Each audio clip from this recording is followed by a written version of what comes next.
নমস্কাৰ সকলোকে স্বাগতম জনালোঁ ইনায়া টিউটোৰিয়েললৈ। আজি আমি 2021 চনত হ'বলগীয়া আসাম টেটৰ কিছুমান প্ৰশ্নৰ বিষয়ে আলোচনা কৰিম আৰু আজিৰ এই ভিডিঅ'টোত বিশেষকৈ মই 6টা ইম্পৰ্টেণ্ট প্ৰশ্নৰ ওপৰতো আলোচনা কৰিম। প্ৰথমতে আমি এই 6টা প্ৰশ্নৰ উত্তৰ দিবলৈ হ'লে আমি কিছু কথা জানিব লাগিব। যেনেকৈ মই দেখুৱাই দিছোঁ, এইটো স্বাভাৱিক সংখ্যা। যে স্বাভাৱিক সংখ্যা কাক কয়? কোনো বস্তু গণনা কৰিবলৈ ব্যৱহাৰ কৰা সংখ্যাবোৰকে স্বাভাৱিক সংখ্যা বুলি কোৱা হয়। মানে সাধাৰণতে আমি যিবোৰ বস্তু গণনা কৰোঁ, গণনা কৰিবৰ কাৰণে যিবিলাক সংখ্যা ব্যৱহাৰ কৰা হয় তাকে স্বাভাৱিক সংখ্যা বোলে। স্বাভাৱিক সংখ্যা 1ৰ পৰা আৰম্ভ হয়, 1 2 3 4 ইত্যাদি। আৰু স্বাভাৱিক সংখ্যা nৰ দ্বাৰা প্ৰকাশ কৰা হয়। n মানে নেচাৰেল নাম্বাৰ। তো এইমতে আমি স্বাভাৱিক সংখ্যা জানিব লাগিব। গতিকে বন্ধু বান্ধৱীসকল, আপোনালোকে নিশ্চয় এইখিনি প্ৰথমে ষ্টাডি কৰি ল'ব। যে পূৰ্ণ সংখ্যা, যে শূন্যৰ সৈতে আটাইবোৰ স্বাভাৱিক সংখ্যাক একেলগে পূৰ্ণ সংখ্যা বুলি কোৱা হয়। মানে কি কোৱা হৈছে? শূন্য আৰু সকলোবোৰ স্বাভাৱিক সংখ্যাক একেলগে আমি পূৰ্ণ সংখ্যা বুলি ক'ব পাৰি। তো উদাহৰণস্বৰূপে আমি দেখা পাইছোঁ পূৰ্ণ সংখ্যাটো শূন্যৰ পৰাহে আৰম্ভ হৈছে, আৰু ওপৰত দেখা পাইছিলোঁ স্বাভাৱিক সংখ্যাটো 1ৰ পৰাহে আৰম্ভ হৈছে। গতিকে এই স্বাভাৱিক সংখ্যাৰ লগত মাত্ৰ শূন্যটোৰ লগ হোৱাকৈ এইটো হৈ গ'ল কি? পূৰ্ণ সংখ্যা। পূৰ্ণ সংখ্যা W-ৰে প্ৰকাশ কৰা হয়। তাৰপিছত আমি শিকিব লাগিব অখণ্ড সংখ্যা। যে অখণ্ড সংখ্যা কাক কয়? যে 0 1 2 3 4 5 আৰু ঋণাত্মক চিহ্নযুক্ত স্বাভাৱিক সংখ্যা। অৰ্থাৎ আমি ক'ব পাৰিম 0 আৰু ধনাত্মক আৰু ঋণাত্মক চিহ্নযুক্ত যিবিলাক স্বাভাৱিক সংখ্যা আছে তাকে অখণ্ড সংখ্যা বুলি কোৱা হয়। উদাহৰণস্বৰূপে -1 -2, তাৰপিছত 1 2 মানে +1 +2, তো এইবিলাক হৈছে কি? অখণ্ড সংখ্যা। অখণ্ড সংখ্যা তাৰ উদাহৰণবিলাক ইয়াত দিয়া হৈছে। তাৰপিছত আৰু এটা কথা শিকিব লাগিব মৌলিক সংখ্যা। যিবোৰ সংখ্যা 1তকৈ ডাঙৰ আৰু মাথোন 1 আৰু সেই সংখ্যাটোৰেহে হৰণ কৰিব পাৰি, তেনেবোৰ সংখ্যাকে মৌলিক সংখ্যা বোলে। আৰু অলপ ইজিকৈ ক'বলৈ হ'লে যে যিবিলাক সংখ্যাৰ উৎপাদক মাত্ৰ 2টা, 1 আৰু সেই সংখ্যাটো নিজেই, তাকে মৌলিক সংখ্যা কোৱা হয়। উদাহৰণস্বৰূপে 2 3 5 7 11। গতিকে ইয়াৰ পৰা ক'ব পাৰি আটাইতকৈ সৰু মৌলিক সংখ্যাটো কি? ইয়াত 2। গতিকে এইখিনি আমি প্ৰথমে শিকি ল'ব লাগিব।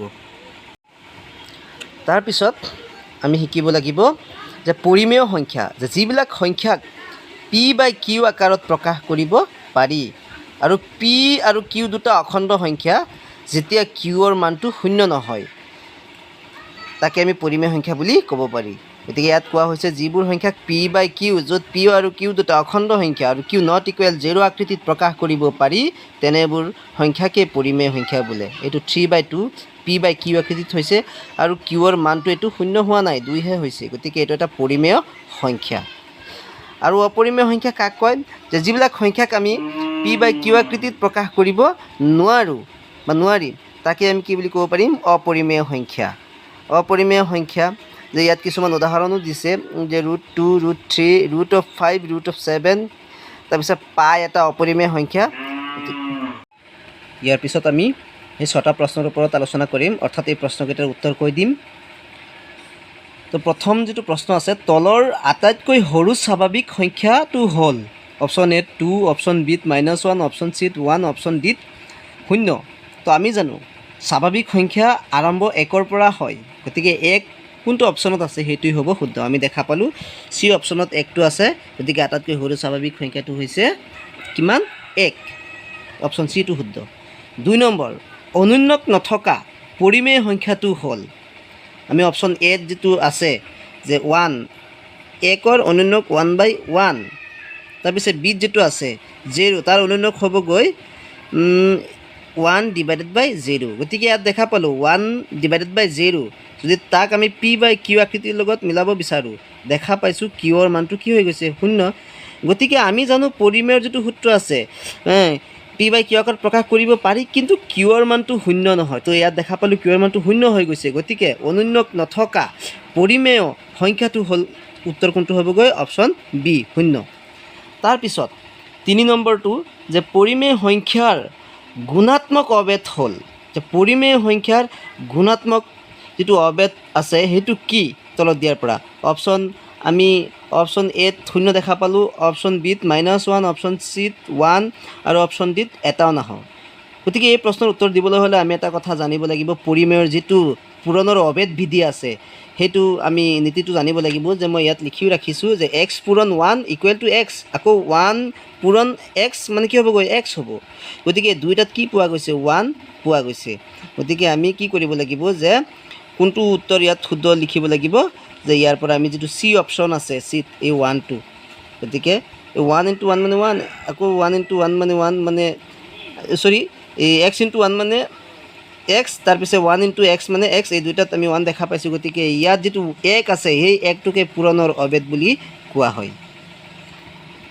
তাৰপিছত 4 নম্বৰ যিটো আছে সেই 4 নম্বৰটোত কৈছে যে -3/5ৰ যোগাত্মক বিপৰীত সংখ্যাটো হ'ল -3/5ৰ যিটো যোগাত্মক বিপৰীত আছে, অপশ্যন এ আছে 0, অপশ্যন বি 1 এনেকৈ দিয়া হৈছে। গতিকে কোনটো হ'ব? আমি দেখা পালোঁ এইটো কি আছে -3/5, গতিকে তাৰ বিপৰীত চিহ্নযুক্ত কি +3/5 কোনটো আছে এইটো শুদ্ধ হ'ব। ইয়াত আছে -3/5, তাৰ যিটো বিপৰীত চিহ্নযুক্ত আছে +3/5 ক'ত, এইটো +3/5, গতিকে এইটো হ'ব তাৰ শুদ্ধ উত্তৰ। তাৰপিছত 5 নম্বৰ যিটো আছে কুৱেশ্যন, যে যিকোনো দুটা পৰিমেয় সংখ্যাৰ মাজত কিমানটা পৰিমেয় সংখ্যা থাকিব পাৰে। গতিকে বন্ধু বান্ধৱীসকল, যে যিকোনো দুটা পৰিমেয় সংখ্যা যদি লোৱা হয়, একচুৱেলি ক'বলৈ গ'লে যিবিলাক স্বাভাৱিক সংখ্যা থাকে 2 আৰু 3 যদি আমি লওঁ, তেতিয়া তাৰ মাজত কিমান সংখ্যা পাব পাৰোঁ, বা বেলেগ আৰু যদি সংখ্যা লোৱা হয় কিমান পাব পাৰোঁ, তাৰ পৰা হয়তো আনুমানিক আমাৰ এটা ধাৰণা এটা আহে। গতিকে ইয়াত কোৱা হৈছে যিকোনো দুটা পৰিমেয় সংখ্যাৰ মাজত যদি মই 3/5 আৰু 4/5 পৰিমেয় সংখ্যা লওঁ, তেন্তে হয়তো ইয়াত এটা দুটা বা তাতকৈ বেছি কি পোৱা যায়, পৰিমেয় সংখ্যা পোৱা যায়। গতিকে যিকোনো দুটা পৰিমেয় সংখ্যাৰ মাজত কিমানটা পৰিমেয় সংখ্যা থাকিব পাৰে, গতিকে উত্তৰটো হ'বগৈ কোনটো, অপশ্যন চিটো, অসংখ্যটো। এটা নহয়, দুটা নহয়, বা একো ক'ব নোৱাৰি তেনেকুৱা এইবিলাক নহ'ব, ডাইৰেক্ট কোনটো হ'ব, শুদ্ধ উত্তৰটো অসংখ্য। তাৰপিছত এইটো 1/y, y is not equal 0ৰ অনুন্নকটো হ'ল, তো 1/y আৰু কি কৈছে, y is not equal to 0, তাৰ যিটো অনুন্নক আছে এইটো কোনটো ইয়াৰ পৰা শুদ্ধ হ'ব। তো 1/y উল্টাটো কি হ'বগৈ, সদায় y, তো y বি নম্বৰত আছে, গতিকে এইটো অপশ্যন শুদ্ধ হ'ব। অনুন্নক মানে উল্টাটো আৰু উল্টাই দিলেই হয়, 1/y উল্টাটো হৈছে y, তো y বি নম্বৰত আছে, গতিকে বি নম্বৰটো কি হ'বগৈ, শুদ্ধ হ'ব।